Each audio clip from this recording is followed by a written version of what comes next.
We just saw the Man in the White Van. It's based on a true story. It's a serial killer movie. Very strange that it's PG-13. Yeah, it's based on a true story about a serial killer, Billy Mansfield Jr., who killed people like in the 70s and 80s.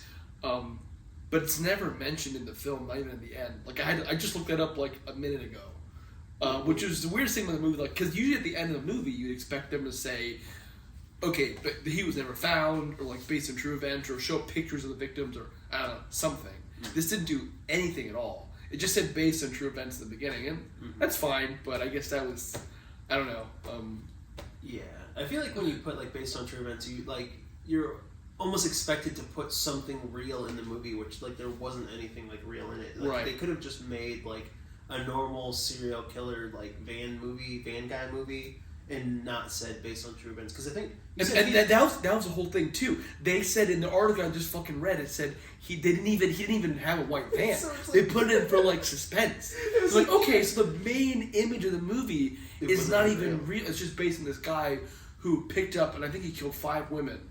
Okay, that's not to take anything away from him, but like that's not that unique. Like a lot of killers do that. You know, very what I mean? Original, bro. Exactly. So, and to give him a white van, it's like, okay, sure. Yeah. So this was like, the story about this girl and her family. Like, this is one isolated story. I assume one of his last, not maybe his last, victims. But of course, spoilers. She makes it out alive. She's not killed. Whatever. Her and her sister kind of like fight for her life, and then he's never, at the end, spoilers, he's not found, as far as we know in the story. Like, they hit him with the car, cop goes there, Sonny called it, he's like, oh, the body's gonna be gone. Yeah, because it was so obvious. They were like leading up to it, like the van's sitting here, doors are wide open, they walk behind the van to go talk to the cop, and I'm like, okay, yeah, he's gonna be gone. I mean, the man got kicked by a horse, hit over the head with like a tire iron, and then run over by his van, and then he was still fine. He was able to get up and sneak away like Batman without anybody seeing.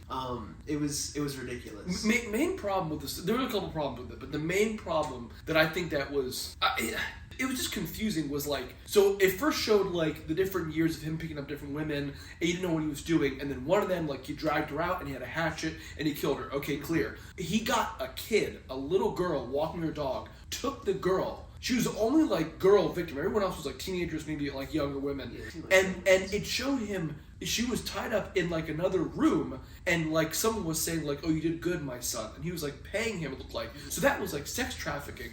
As far as I know, the story I just read, the article about Billy Mansfield Jr., he just killed the women. Nothing about sex trafficking. Maybe something. Well, it said you mentioned he was like a sex offender or something. Okay. So maybe. It's like, yeah, because the whole time it's like he's taking these like young attractive women or whatever. I'm like, okay, and I'm like sitting like, is he like assaulting these women? I guess it doesn't really matter. But then like the fact that you like take like an actual child and then like go that far with it, especially like a PG-13 movie. That was so much. It's such a wild choice. It's so like, I don't know. That's weird, man. I don't know. Yeah. That was like... It was enough just to show him driving behind the kid and then going out to get her, but to show her like on the bed, like being trafficked. Like, that's like, I don't know. That was too much, man. I was like, that's more R, I would say. Yeah, it was so weird because it's like, why? So you didn't do that with any of the adults. Any of the victims? Yeah, all the adults you just killed or just like they got kidnapped and we never saw them again. But then the one child that you kidnapped, you like go that far with it. Like, that's a little weird. I don't know if they were trying to be edgy or something. I don't know. It was weird. But overall, like the movie's like. Sean Astin, the guy from, Bilbo Baggins, right? I think Frodo's, no. I don't know. None of them. Frodo's friend, Bilbo. No, Samwise, whatever. Sam's the guy from Lost, right? Sam? Yeah, no, yeah, he's Frodo's friend. I'm gonna cut this whole shit. Whatever. He's a dad in the movie. Everyone else, I think the mom is also a famous actress. She looked familiar, but everyone else I don't know them at all. The main actress was fine. She was fine. Everyone else was fine. The only thing was like Sonny was mentioning, like some of the acting was kind of corny, and it's very strange because like there's a weird thing I have when you're doing period pieces and people in the movies are like our age and they're acting the way we would today in like a film that's about the 70s. I don't think it's as realistic. So sometimes sometimes people can act a certain way that's different, and I don't know if the way they were acting in the movie was because they were taught, oh, people back then acted like this, or if they just weren't good actors. I don't know. Well, to be fair, but I thought it was really funny. Sky Jackson, actually, she was the only one using like period like lingo. Oh, like, okay, she used one word and then I forget what the word was that she used it That gave me the skeevies. Yeah. first, and then she was like, they're trying to get he's trying to get your goat, which I'm like, what does that mean? Like, I've never heard that before. Like, But it's okay. Probably just some senior trying to get your goat. See you in the morning? Yeah.